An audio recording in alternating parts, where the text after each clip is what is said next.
We'll start with offtheball.com. Sport Ireland decide not to appeal James Cronin's doping ban. So Una May has been in conversation with a couple of different reporters. She's spoken to the Irish Times, she's spoken to the Irish Independent as well. And the bones of it is, it would seem like an unnecessary and inappropriate and lengthy process to go through for the sake of 1 or 2 extra months. So their assumption was that the Court of Arbitration for Sport might find in their favour, but if they did, that it would only extend the ban from 1 month to 3 months. They said that they feel that the ban is lenient, but that it doesn't make sense from a cost perspective or a legal perspective to do that. Other stories there: sports journalism and the rise of Daniel Kinahan. This is the Sunday paper review, and Kieran Cunningham's contention that more sports journalists should have been talking about this story earlier. I cried myself to sleep, Packy Bonner, on Celtic sectarianism.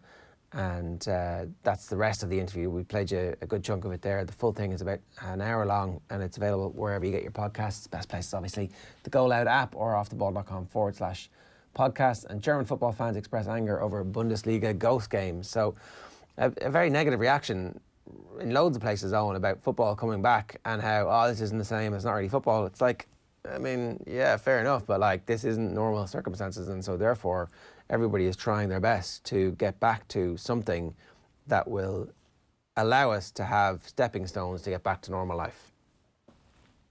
Without question, and also there is the financial implications of having football back and what that might mean for a few clubs, especially when you look at it in the context of the Bundesliga at the weekend, what that television money, for example, will do for clubs, and if the supporters actually want to be able to get back to a situation where they can go to a game, then this is obviously a necessary first step. I'm personally all for it, as long as it's kept in a very safe way. I think the idea that it is not as entertaining as sport with fans and therefore should not go ahead, I just don't buy that argument whatsoever. If you're coming at me with the argument saying I don't believe it's ethically right and I think that everybody should be locked inside, there's obviously more of a reason behind that argument. But this is a stepping stone to getting back to normal, you hope. The Irish Independent this morning, it leads with the James Cronin story. Sport Ireland decide not to appeal Cronin ban. So you've kind of mentioned the notes from this already, but the long and short of it is that Sport Ireland believed a lengthy appeal would have at best led to a 3-month ban, for example.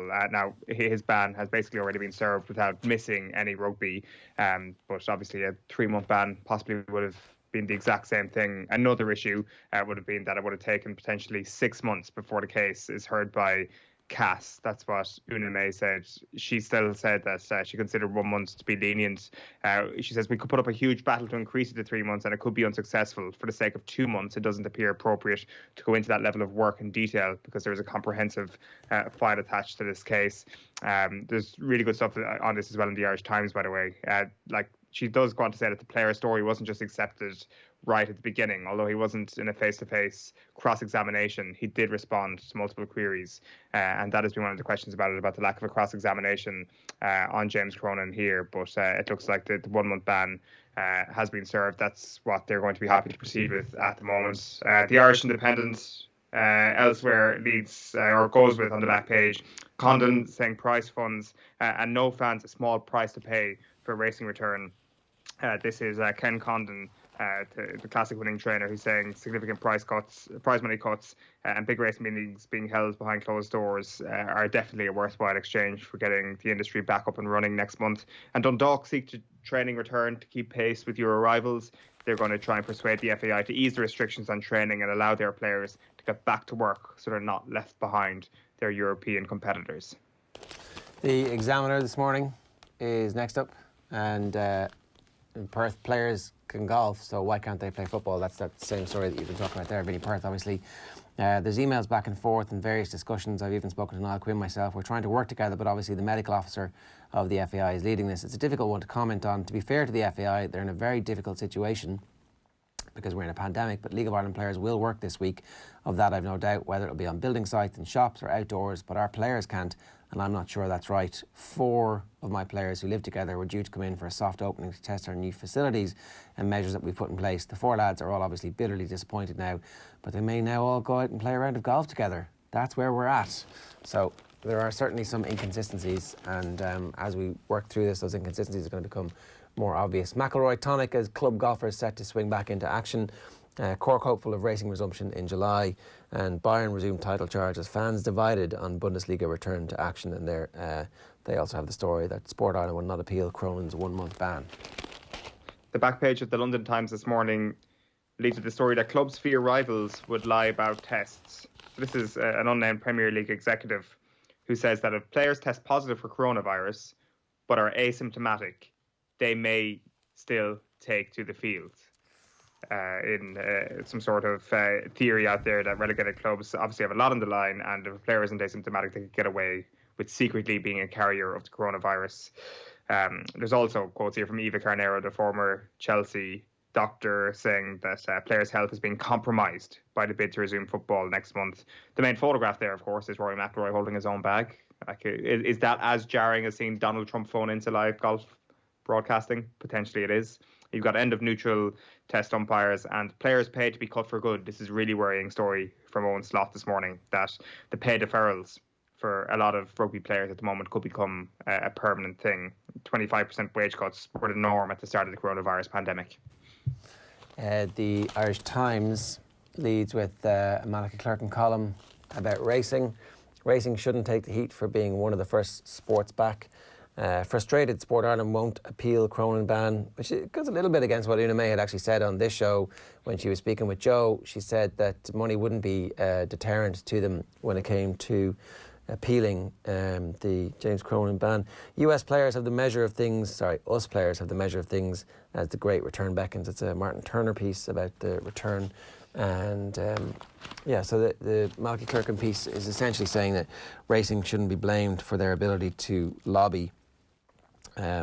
This should by rights be a cause for celebration in the end, that racing produced for themselves a happier outcome than had been the case before. It doesn't matter if you're not a racing fan, it doesn't matter if you're not a sports fan, all you need is to be a fan of getting life back to some sort of settled state. Which I think, if everything goes well, if football in Germany goes well and they can keep it on for the next while and the reinfection rate stays down, well then we can all begin to dream about what the third part of the year and the fourth part of the year are going to be like in terms of sports and mass gatherings and all that kind of stuff. So we've got to try these things at some point, right? Without question. We're very much in the area of being kind of blindfolded and not knowing how much floor we've got in front of us. We had Uli Hess on the show last week, and he wasn't overly confident that Bundesliga could make it to the end of the season, which is obviously it was a fairly sobering thing to listen to and hear about. And maybe it does come to a situation where it might not be able to make it to the end, at which case you'd almost feel in a worse situation than he did at the very start of this. But the flip side is that if it does manage to make it all the way to the end, then it gives hope for every other game around the continent, every other game around the world, really, at this point. The Irish Mirror this morning, top of the morning to you. Balloonacy is the headline on the story of Alexandre Lacazette. He's facing a huge fine and he's putting his Gunners' future in doubt, they say, as club vows to take his inhaling picks very seriously indeed. He's the latest footballer to indulge in a bit of hippie crack.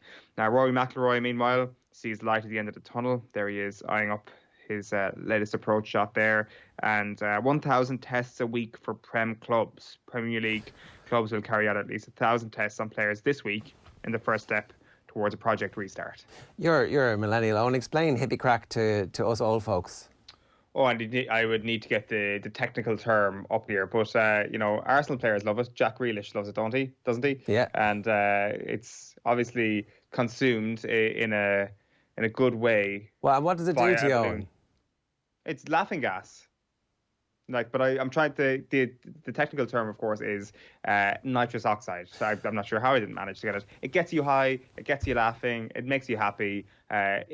What's the issue? How does it do serious damage? Is it the moral panic? Is it making everybody go out and sell their shares or drive their car too fast or whatever it is that footballers might do that would bring about the end of civilization? If you're worrying about a footballer taking voluntary anaesthetic, then I think you've got better things to be worried about, to be quite honest with you. It can, of course, have drastic effects if you take loads and loads and loads of it, I would assume. I don't think that the scientists out there are exactly sure of what it does or what the long-term negative implications are for it. In my personal opinion, I see it as hugely harmless. And like, if you're a manager of a team and you've got a professional footballer, do you want them doing Hippy Crack the day before a game, the week before a game? Not really. If they're doing it in the off season, is that an issue? For me, it's actually not an issue whatsoever. Are we in an off season at the moment? I think so. I think go on ahead, Alexandra. Suck all the balloons you want to and have all that Hippy Crack. But once today's meeting happens and Premier League football is back on, you got to put that away until next year. The back page of the Star this morning is Cloud9. This is Celts to finally be named as Scottish champions again. Celtic are set to be crowned Scottish champions for the 9th season in a row. It's obviously a very important number in Scottish football. Gunners' fury at Lacazette. Alexander Lacazette is facing major doubts over his Arsenal future.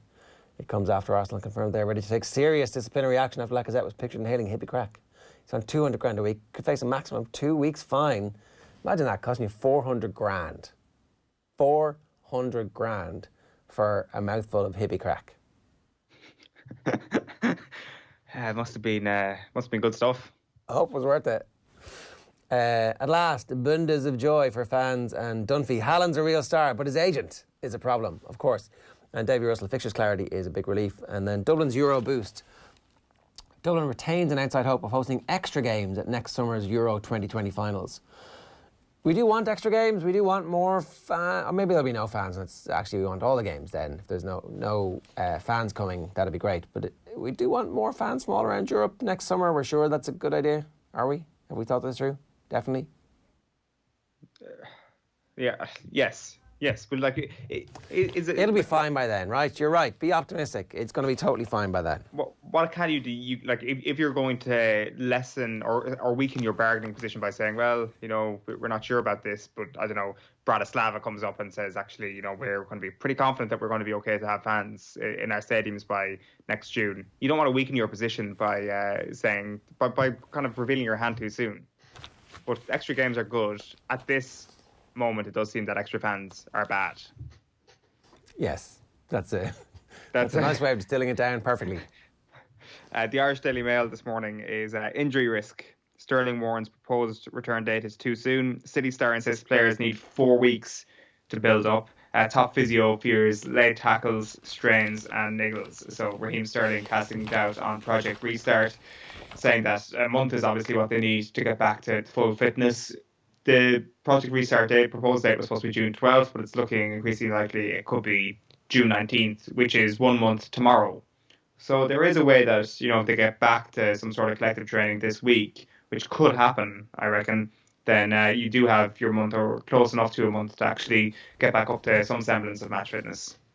The Irish Sun, Prem TV cash row. Prem clubs fume at getting less money for more games. Premier League clubs are embroiled in a fresh row over TV money as they get ready to return. Teams are growing unhappy with Sky Sports, claiming the broadcaster is moaning about paying less money for more games.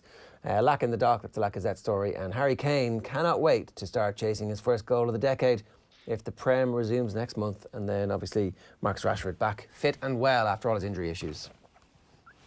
The Herald this morning leads with that story about the Premier League meeting today. The headline is "Step Closer, Crunch Meeting to Decide Premier League Restart." As I say, it's looking like June 19th could be the start date. And also there's that Packie Bonner story. Delaney, it was difficult to work with former FAI CEO John Delaney during his time as technical director with the association. That's obviously from Joe's piece with Bonner on the show yesterday. And the Guardian back page is Lee Hendry.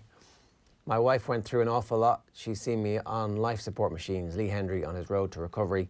And City forward says full month of training needed before restart. That's Raheem Sterling, who is stepping up into a leadership role here, just for loads of different reasons, turns out, because he's a good person eventually. The Irish News is the final one for me, and you've got Ricey McMenamin fearing that a post-COVID recession will spark a player exodus. He says it's looking like there is going to be a recession, so that probably will be more of a factor. If a young fella has to travel abroad for work, that's his livelihood. He'll have to more years not playing football than playing, so sometimes you have to look after number one, and that is obviously a grim reality that we're going to face when the dust starts to settle on this a bit more. Back page of the Telegraph finally for me for now. is club set to back plan for restart on June 19th. So that's Premier League coming back on the 19th of June. And Reid angry as McIlroy tees off.